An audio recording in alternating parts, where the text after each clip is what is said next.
Kia ora, I'm Joel, and today my group and I, Group 17, will be examining the legal implications of Uvacha Limited's UL's proposed redundancy process. The company plans to replace half of its call centre staff with an AI bot called SwatiBot. Nick, the directing manager, has proposed a lucky draw party as he can't think of another way to choose who stays and who's made redundant. While the introduction of the SwatiBot has a clear commercial rationale, it's important to assess the legality of the proposed redundancy process to ensure it's fair and legal. I'll begin by explaining the meaning of redundancy and genuine redundancy and assess whether UL's plans meet these standards. Perdy will then evaluate whether the lucky draw party is compliant with the legal redundancy consultation process before Oliver discusses potential legal risks and consequences associated with this plan. To conclude, Christabelle will give final recommendation and an alternative method for UL to use in this restructure. Together, we'll apply relevant employment law to this case and provide practical guidance to ensure UL manages their redundancy process fairly and legally. Under the ERA, redundancy is one of the ways an employment relationship can be terminated and occurs when the employer decides a position is no longer required for the operation of a business. This can be due to, but not limited to, restructuring, technological change, financial constraints, or shifts in the market demand. It's important to note that redundancy is not based on misconduct or poor performance by the employee, a principle highlighted in Araki Corp Limited v McGavin. Section 4 of the ERA imposes a duty of good faith, requiring employees to be active and constructive when looking at an employment relationship, and responsive and communicative when a decision is likely to have an adverse effect on employees. Let's discuss genuine redundancy. Genuine redundancy requires two things. Firstly, substantive justification, or the why, and secondly, procedural fairness, or the how. In order to be substantively justified, the law requires that the employer has a real and genuine business reason for removing a role. As mentioned previously, courts have confirmed that valid reasons include restructuring, financial savings, and new technology, which aligns with UL's technological restructure. In Farms Limited versus Albahart and G&N Hale and Son Limited versus Wellington Caretakers, these reasons were accepted. Section 103 of the ERA sets the objective test and leaves us with the question, would a fair and reasonable employer in all circumstances have acted the same way? When applying this to UL and the introduction of the SwatiBot AI, we see that this is the same kind of rationale that has previously been accepted by the courts, as mentioned in the cases before. UL falls short, however, when it comes to procedural fairness. Section 4 of the ERA requires consultation whenever a decision is likely to adversely affect employees. Furthermore, procedural fairness includes three key duties. These are providing employees with relevant information about the proposal as emphasised in Massey University v Wrigley, giving employees a chance to give feedback, and, if only some employees are being made redundant, as seen in this case, using fair and objective selection criteria. Holding a lucky draw party does not bode well with fairness and bypasses consultation completely. Although Nick's intentions are good, his approach lacks transparency and ignores employees' skills. As seen in Ritz and Thomas v Davidson, the courts have made it clear that arbitrary processes are unfair. In short, UL can justify why these redundancies are needed. However, how the process proposed to be carried out is not considered genuine under New Zealand employment law. I'll now pass on to Perdy. Thank you, Joel. Now I'll be discussing whether Nick's lucky draw proposal aligns with the consultation process that must take place before a redundancy occurs. Under Section 4 of the Employment Relations Act 2000, employers have a duty of good faith when making decisions that are likely to have an adverse effect on an employee's continued employment. This means that before confirming any redundancies, employers must consult with affected employees, not just inform them afterwards.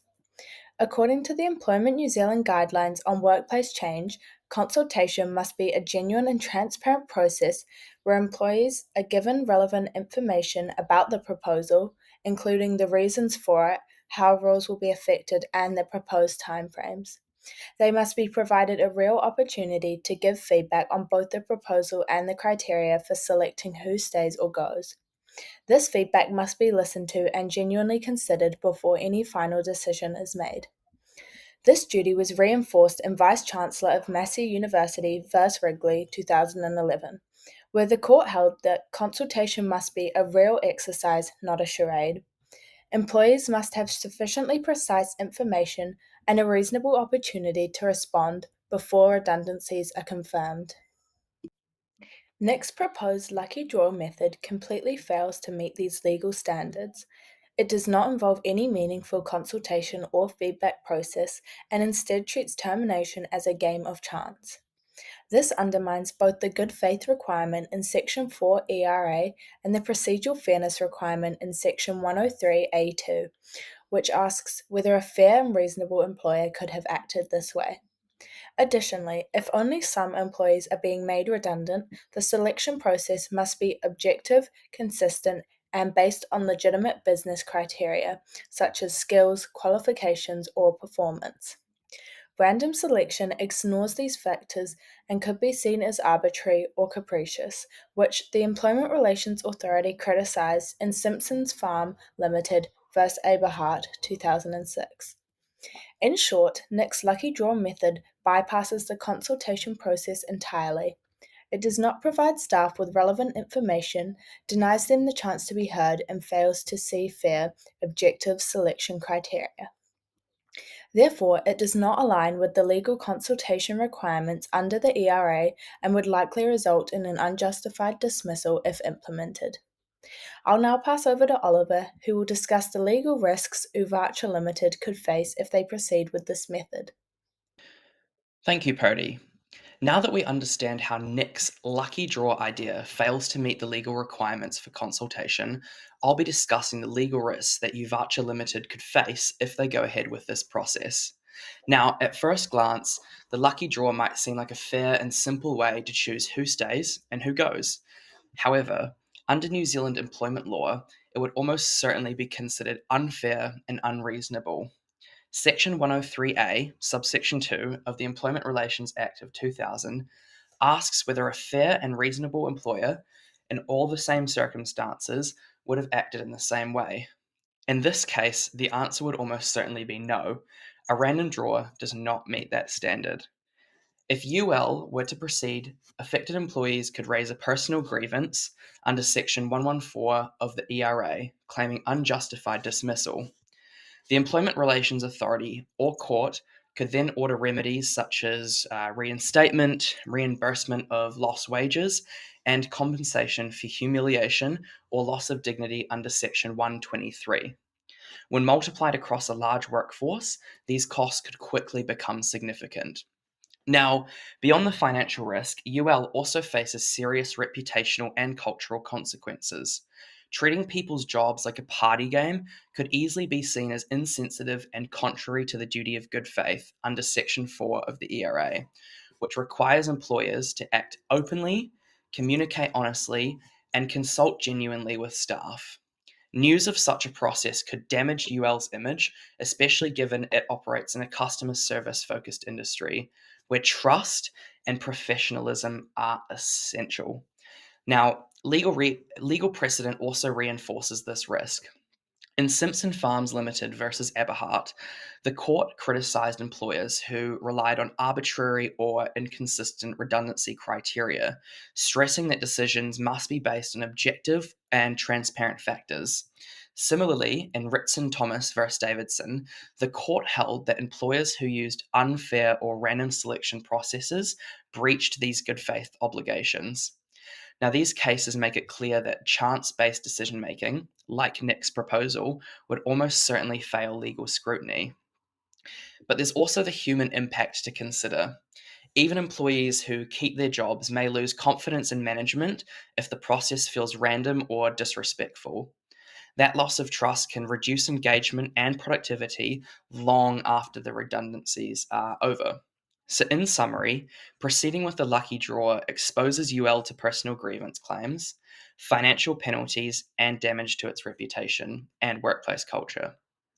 It breaches both procedural fairness and the duty of good faith, and would almost certainly fail the fair and reasonable employer test.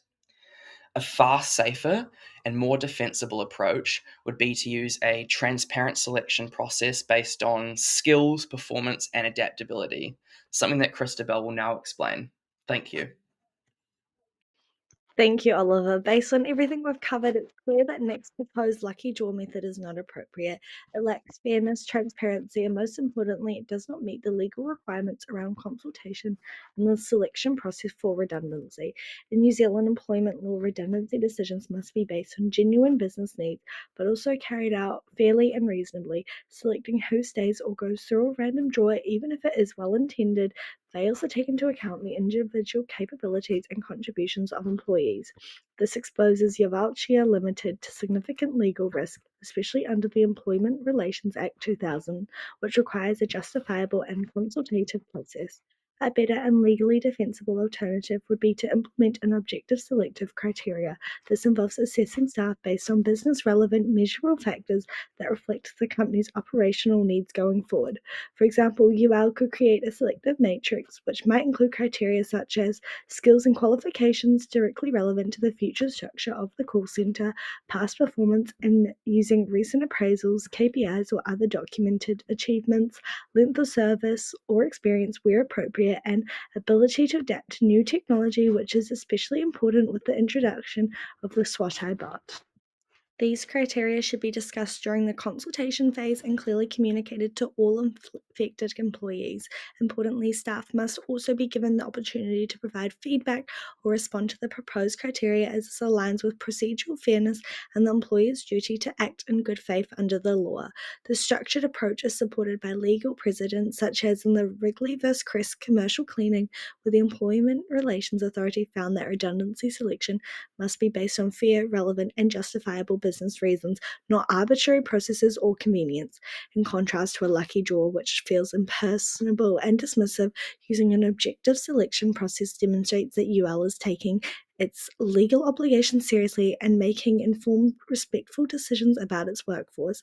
Beyond legal compliance, this approach also helps maintain staff morale, protects the company's reputation, and reduces the risk of personal grievances or claims of unjustified dismissal. So, in conclusion, the appropriate method would be one that is structured, evidence-based, and open to consultation, not chance. This ensures UL is acting within the law and treating its employees fairly during what is undoubtedly a challenging time. Thank you.